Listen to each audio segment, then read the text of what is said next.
User को, वो client है या ब्राउजर। तो वहां से आपने रिक्वेस्ट भेजी कौन सी वेबसाइट को, website1.com। ये रिक्वेस्ट गई सर्वर पे, सर्वर पे उसने देखा हाँ भाई वेबसाइट 1 रखी हुई है, वेबसाइट 1 से रिलेटेड फाइल्स भी रखी हुई होंगी, HTML, CSS, जावास्क्रिप्ट, इमेजेस भी होंगी और बहुत सारी और फाइल्स भी हो सकती हैं, फॉन्ट्स की फाइल हो सकती है। तो ये तीनों फाइल सर्वर पे रखी हुई। अच्छा, फिर यहाँ से क्या होगा, जब उसको सर्वर में वेबसाइट मिल जाएगी तो ये कौन सी 3 फाइल्स भेज देगा वापस, HTML, CSS, जावास्क्रिप्ट की फाइल्स भेज देगा। कहाँ भेज देगा, ब्राउजर पे भेज देगा। तो अब मेरे पास जैसे हमने समझा था HTML, CSS, जावास्क्रिप्ट की फाइल आ गई, लेकिन अभी तक रेंडर नहीं हुई, सिर्फ आई है। रेंडर अब मैं करूँगा जब आ जाएंगी फाइल्स। तो जैसे ही फाइल्स मेरे पास आ गई, मैंने क्या किया, मैंने इस वेबसाइट को, मैंने HTML की फाइल उठाई, मैंने CSS की फाइल उठाई, मैंने जावास्क्रिप्ट की फाइल उठाई, तीनों को मिलाया और रेंडर कर दिया। हमारी HTML को रेंडर कर दिया, तो ये हमारे पास ब्राउज़र पे वेबसाइट खुल गई। तो ये हमारे पास 3 स्टेप्स हैं। पहले आपने रिक्वेस्ट करी, सर्वर पे रिक्वेस्ट गई, सर्वर से HTML, CSS की फाइल्स ब्राउज़र पे आई, ब्राउज़र में आने के बाद ब्राउज़र HTML को रेंडर करेगा, उसमें CSS लगाएगा, उसमें जावास्क्रिप्ट लगाएगा और आपके पास यहाँ पे वेबसाइट डिस्प्ले हो जाएगी। तो 3 स्टेप्स होगा। अच्छा, एक चीज़ आपने नोट करी हो, यहाँ तक किसी का कोई सवाल, ये नॉर्मल फ्लो होता है, आप रिक्वेस्ट करते हो, ये अभी हमने विजुअली भी देखा। सवाल, अभी आगे चल रहे हैं। अच्छा, किसी को चक्कर शक्कर आ जाओ ना, बाहर जाके पानी वानी पीने चले जाओ ना, कोई मसले की बात नहीं, बाहर गर्म पानी धोकर आ जाना। अच्छा, तो मैं कह रहा था कि ब्राउज़र पे आपके पास वेबसाइट रेंडर हो गई।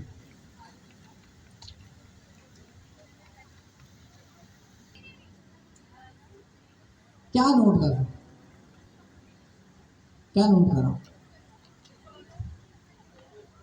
गूगल बॉट वाली क्या ऐसी चीज़ है कि पहले रिएक्ट पे जब हम काम करते थे ना, तो रिएक्ट क्या करता था, HTML की छोटी फाइल्स बनाता था, CSS की फाइल जितनी उतनी बनाता था, वो छोटी नहीं बनाता था, जितनी आप लिखोगे उतनी CSS की फाइल होगी। जावास्क्रिप्ट की फाइल बहुत बड़ी बनाता था। अच्छा, ये तीनों फाइल्स, जावास्क्रिप्ट बहुत ज़्यादा है, HTML थोड़ी सी है और CSS जो है वो उतनी है जितनी आपने लिखी। इन तीनों फाइल्स को ऐसे ही भेज देता था ब्राउज़र में, जावास्क्रिप्ट बड़ी होगी और HTML छोटी। जब ये ब्राउज़र में आती थी, ब्राउज़र क्या करता था, जावास्क्रिप्ट को चलाता था और जावास्क्रिप्ट को चलाते हुए HTML की फाइल को बड़ा कर देता था। हमने अभी पढ़ा था ना डॉम मैनिपुलेशन, तो जावास्क्रिप्ट से HTML ब्राउज़र बनाता है। तो मतलब ब्राउज़र यहाँ पे एक एक्स्ट्रा काम कर रहा है, वो काम ये है कि जावास्क्रिप्ट से ये HTML की फाइल को बनाता है। तो यहाँ पे एक एक्स्ट्रा टाइम भी लगेगा, क्योंकि उसको थोड़ा सा टाइम भी चाहिए ना, जावास्क्रिप्ट से HTML बनाऊंगा, तो इसलिए ये वाली स्क्रीन हमारे पास एक एक्स्ट्रा आ रही है। अच्छा, फिर उसके बाद जब वो HTML की फाइल पूरी तरह तैयार हो जाती है, तो आपके पास यहाँ आपके ब्राउज़र पर रेंडर हो जाती है ना। इसमें क्या कर रहे हैं, वो जावास्क्रिप्ट से HTML बना रहे हैं। इसको मैं रेंडरिंग तो कहूँगा, लेकिन कौन सी कैटेगरी में आएगा, client side rendering, client side या server side rendering, client side rendering. मैंने क्या बोला, HTML की फाइल जब रेडी हो जाए उसको हम रेंडरिंग करें। यहाँ पे HTML की फाइल कब रेंडर होगी, जब जावास्क्रिप्ट जो है HTML की फाइल बनाए। तो ये ब्राउजर पर बना रहा है या सर्वर पे बना के भेजी है इसने, ब्राउजर पर, सर्वर में छोटी HTML की फाइल थी, ब्राउजर पे आके उसने पूरी HTML की फाइल बनाई है। तो इसका मतलब क्लाइंट पे आपकी HTML रेंडर हो रही है, क्लाइंट पे आपके पास, क्लाइंट क्या है, ये ब्राउजर, ब्राउजर में आपके पास HTML तैयार हो रही है, तो इसको हम कहते हैं क्लाइंट साइड रेंडरिंग। मतलब जो HTML रेडी क्या हो अगर ये वाला स्टेप हमारे पास ना हो, मतलब HTML की फाइल जो ब्राउजर बना रहा है वो बनी बनाई आ जाए हमारे पास, ताकि हम उसको डायरेक्ट शो कर दें, बनाना ना पड़े यहाँ पे बैठ के ब्राउजर। तो क्या हो जाएगा, परफॉर्मेंस इंप्रूव होगी राउटिंग के थ्रू। अच्छा, दूसरा क्या ड्रॉबैक है क्लाइंट साइड रेंडरिंग में, किसने बोला, ये कह रही है भाई SEO अच्छी नहीं होती, सही कह रही। SEO के लिए जो हमारे वहाँ परवेज भाई आए थे बॉट, उनको क्या चीज चाहिए, HTML। अच्छा, वो कहाँ से HTML उठाएंगे, सर्वर से, सर्वर में तो छोटी सी HTML रखी हुई है। तो परवेज भाई बोलेंगे यार इसमें तो एक H1 है, चलो भाई इसको नीचे ले आओ। तो जितनी ज्यादा HTML होगी और जितना अच्छा कंटेंट होगा उतनी SEO अच्छी होगी।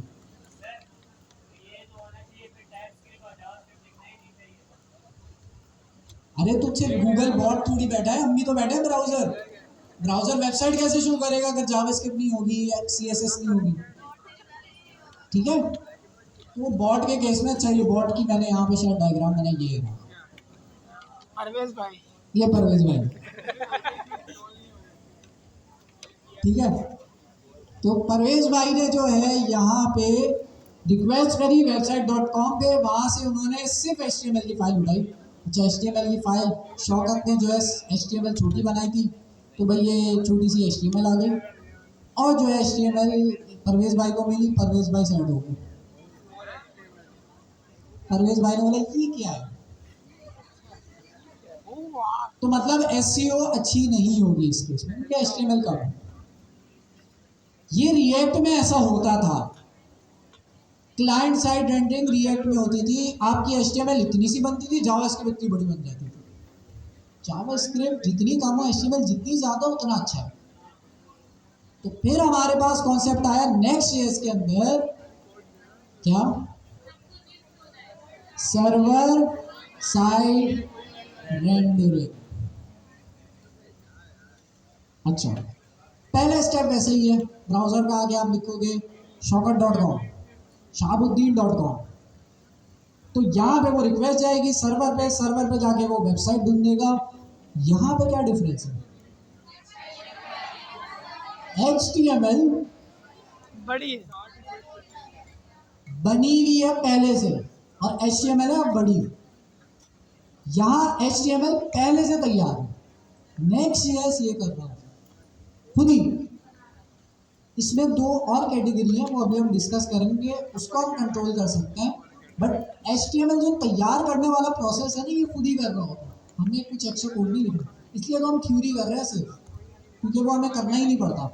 अच्छा, यहाँ पे HTML है बड़ी, जावास्क्रिप्ट है छोटी। अच्छा, जब हमने रिक्वेस्ट करी, यहाँ पे रिस्पॉन्स आया, तो यहाँ पे आपके पास वेबसाइट सेकंड स्टेप पे ही लोड हो जाएगी, क्योंकि HTML जो है वो बनी बनाई आई है। ब्राउजर ने क्या करा है, HTML जैसी आई उसे शो कर दिया, ब्राउजर का काम कम हो गया है, HTML बनी बनाई आई वो आपके पास ब्राउजर पे शो कर दी। तो इस केस में जो HTML रेंडर हो रही है वो कहां पर हो रही है, सर्वर पर, इसलिए हम इसको कह रहे हैं सर्वर साइड रेंडरिंग, क्योंकि HTML मेन खेल सारा HTML है।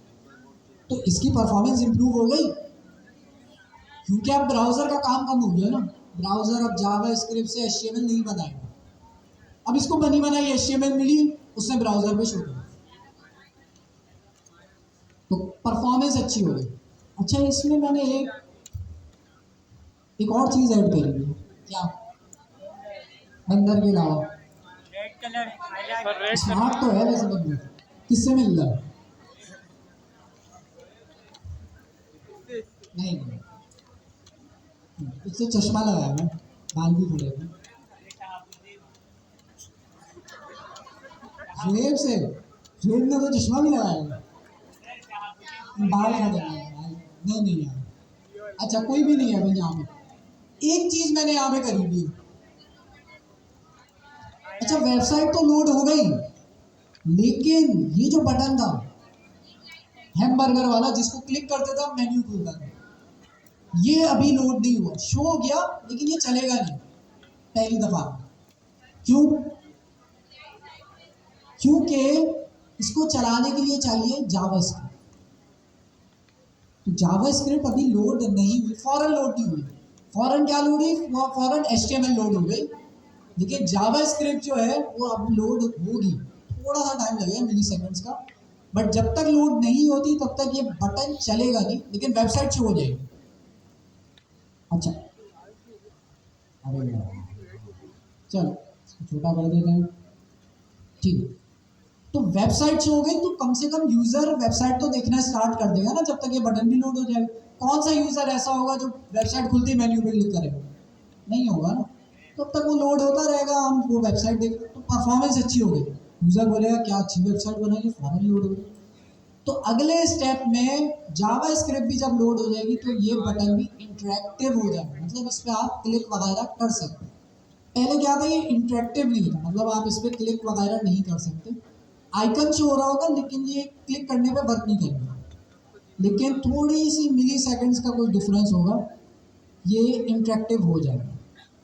तो ये हमारे पास सर्वर साइड रेंडरिंग है, जहां मेन कॉन्सेप्ट ये है कि HTML सर्वर पर तैयार हो, परफॉर्मेंस इंप्रूव हुई।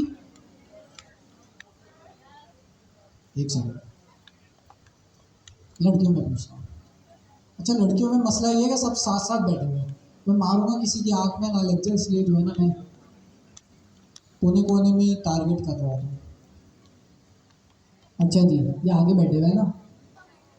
SEO मतलब अब जो परवेज भाई है हमारे, जब वो इस वेबसाइट को एक्सेस करेंगे तो इनको HTML जो मिली है वो क्या मिली है? बड़ी मिली है, मतलब HTML का कंटेंट ज़्यादा है। तो परवेज भाई हो गए खुश, हो गए। परवेज भाई ने इस वेबसाइट को ऊपर रैंक किया। ऐसे नहीं करेंगे, अगेन बहुत सारी प्रैक्टिसेस होती हैं, एग्जाम्पल के तौर पे समझो जी।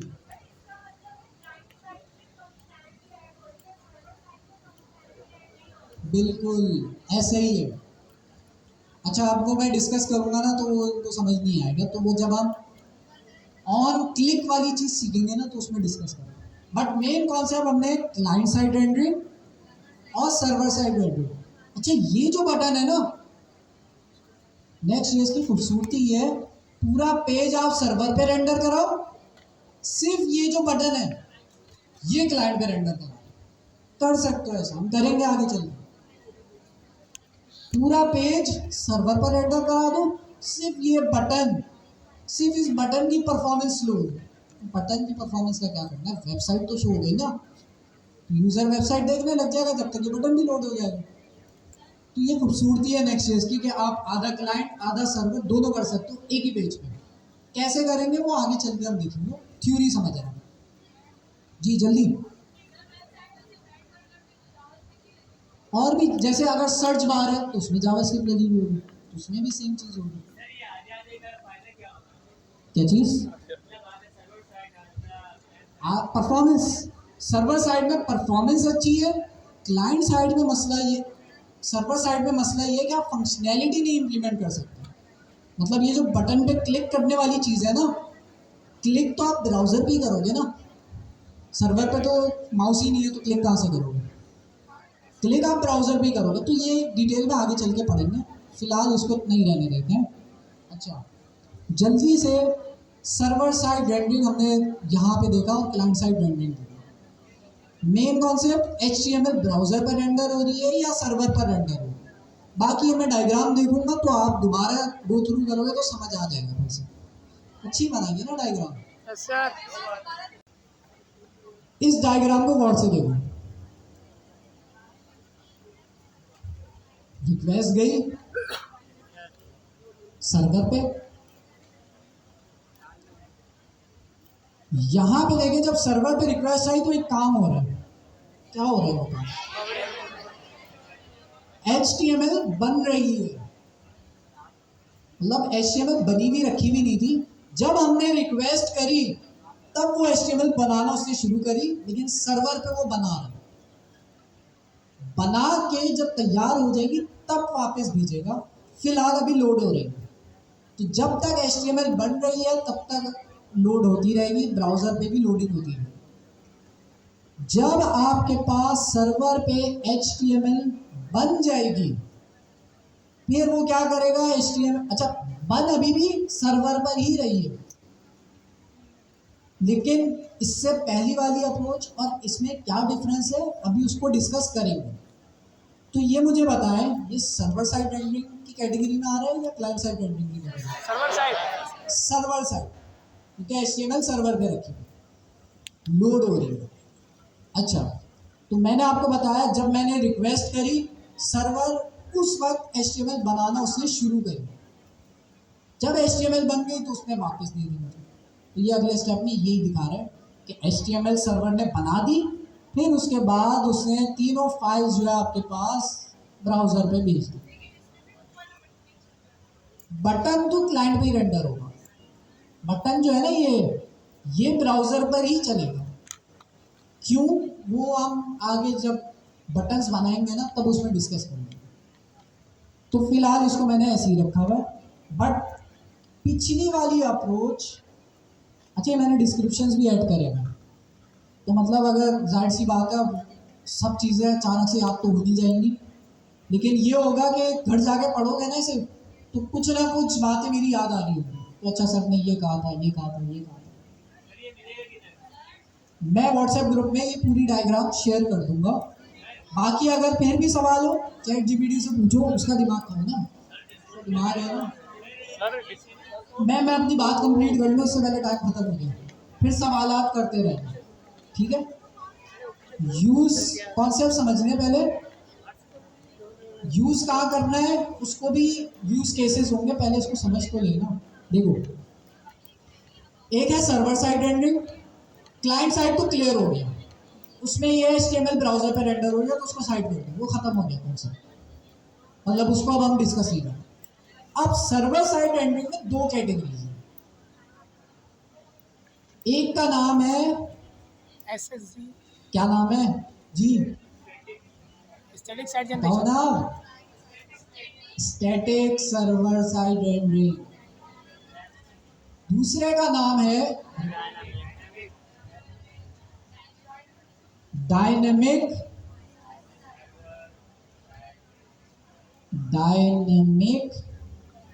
Server side rendering.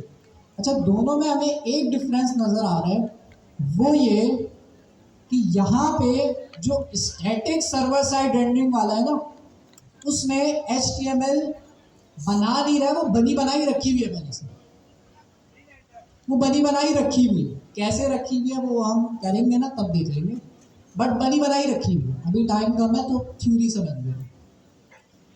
अच्छा, डायनेमिक वाले केस में क्या हो रहा है, जब मैं रिक्वेस्ट कर रहा हूँ उस वक्त वो HTML बना रहा है। दोनों में बस यही डिफरेंस है, एक वाली में HTML बनी बनाई रखी हुई है, एक वाली में HTML जब मैं रिक्वेस्ट करूंगा तो वो HTML बनाएगा।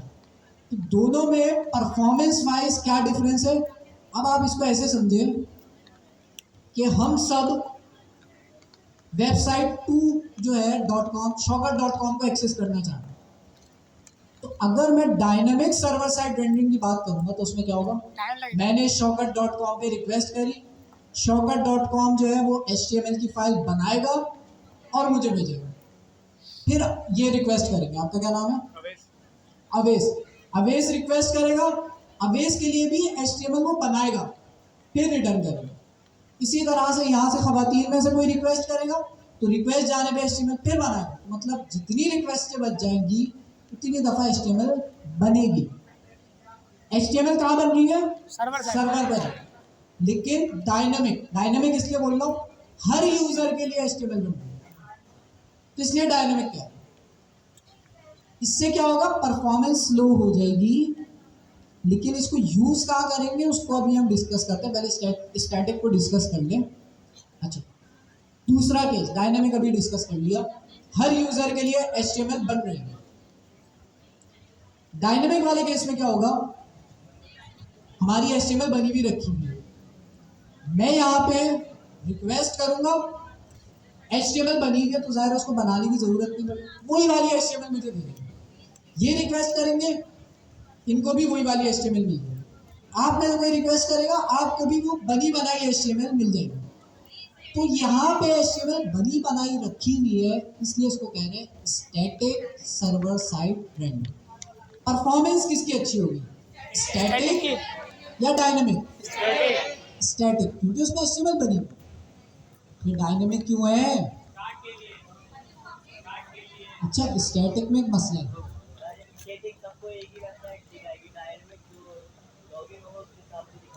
हाँ वो चीज भी है, लेकिन इसको आसान उसमें समझते हैं। स्टैटिक आप तब यूज करते हो जब आपकी वेबसाइट का कंटेंट लंबे अरसे तक एक जैसा ही रहेगा।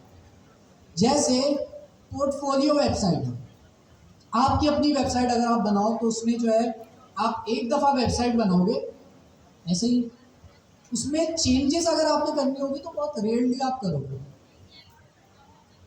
तो उसको मैं सर्वर साइड पे रेंडर तो करूंगा, लेकिन स्टैटिक करूंगा, मतलब HTML एक दफा बना के रख दूंगा।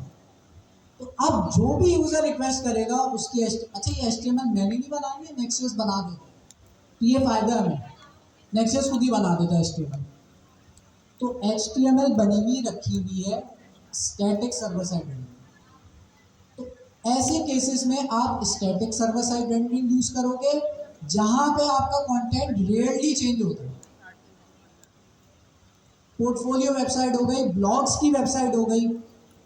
अच्छा, अब दूसरी वेबसाइट है जहां पे आपने जो है ना ई-कॉमर्स वेबसाइट बनाई हुई है, वहां पे आप जो है फ्रीक्वेंटली चेंजेस कर रहे होते हो। जैसे आप चाह रहे हो कोई भी यूजर आए ना, उससे जो है अप टू डेट प्रोडक्ट्स मिल जाए, मतलब 10 प्रोडक्ट्स हैं, किसी ने अगर 11वां ऐड किया तो 11वां भी फौरन शो हो जाए। तो उस केसेस में हम dynamic server side rendering use करते हैं, क्योंकि उसमें क्या होगा, आप रिक्वेस्ट करोगे, वो 11 प्रोडक्ट्स को उठाएगा, HTML बनाएगा, आपको रिटर्न करेगा। अब किसी ने 12वीं प्रोडक्ट ऐड कर दी, तो आप में से कोई रिक्वेस्ट करेगा तो अब वो 12 प्रोडक्ट्स की HTML बनाएगा। हर रिक्वेस्ट पे वो फ्रेश डेटा ला रहा है, मतलब जो डेटा फ्रेश होगा वो हर रिक्वेस्ट पे ला रहा है। Dynamic server side rendering. Static में ये मसला है कि आपके पास पुराना एक ही डेटा आ रहा है। स्टैटिक मतलब अगर 10 प्रोडक्ट को मैंने HTML बना के रख दी ना, 10 प्रोडक्ट की, कल को अगर मैं 11वां प्रोडक्ट ऐड करूं पीछे, तो वो आपके HTML में 11वां प्रोडक्ट आएगा नहीं, क्योंकि वो HTML बनी हुई एक दफा रखी हुई, एक ही दफा बनी हुई। तो जब कोई रिक्वेस्ट करेगा उसे 10 ही प्रोडक्ट्स मिलेंगे, क्या आप चाह रहे हो कि उसे 11 प्रोडक्ट्स मिले? तो सिंपल सा ये आप समझे, अगर आपका फ्रीक्वेंटली डेटा चेंज हो रहा है तो डायनेमिक सर्वर साइड रेंडरिंग, अगर आपका डेटा बहुत रेयरली आप चेंज करते हो तो उसके लिए स्टैटिक सर्वर साइड रेंडरिंग। अब इसके यूज केसेस, प्रैक्टिकल वर्क हम आगे चल के देखते रहेंगे। मैं आज की क्लास के बाद आप लोगों से ये एक्सपेक्ट कर रहा हूँ कि आप लोगों को थ्योरी आती हो। मैं पूछूं स्टैटिक सर्वर साइड रेंडरिंग क्या कर रहा है, तो आप बता सको कि वो सर्वर में HTML बना है। कहाँ पे यूज कर सकते हो? वहां पे यूज कर सकते हो जहां पे आपका डेटा फ्रीक्वेंटली चेंज ना हो रहा हो, जैसे पोर्टफोलियो वेबसाइट। बाकी इसकी डिटेल और एग्जांपल्स अगर चाहिए, कुछ नहीं करो भाई, चैट GPT से बोलो कि यार तुम Next.js के एक्सपर्ट डेवलपर की तरह जो है मुझे टीच करो। पहला प्रॉम्प्ट ये दे दो, उसके बाद उससे बोलो भाई सर्वर साइड रेंडरिंग कहाँ use, static server side rendering कहाँ यूज करनी चाहिए वो बता दो, डायनेमिक सर्वर साइड रेंडरिंग कहाँ यूज करनी वो बता दो। ये कॉन्सेप्ट्स क्लियर होने चाहिए, इंटरव्यूज में आप लोगों से पूछेंगे। तो डायग्राम मैं ग्रुप में शेयर कर दूंगा, बाकी आप लोगों के जिनके सवाल हैं वो पूछ लेना अभी। और जो है फिर हम होमवर्क ये है कि भाई टेलमेंट CSS आप लोगों ने देख कर आना है। टेलमेंट CSS व्हाट्सएप ग्रुप में जो लोग ऐड दिए वो ऐड होकर जाएगा, ठीक है। स्टेप ये है 06, इसके बाद वाला है 07 स्टाइलिंग, उसके अंदर है टेलमेंट।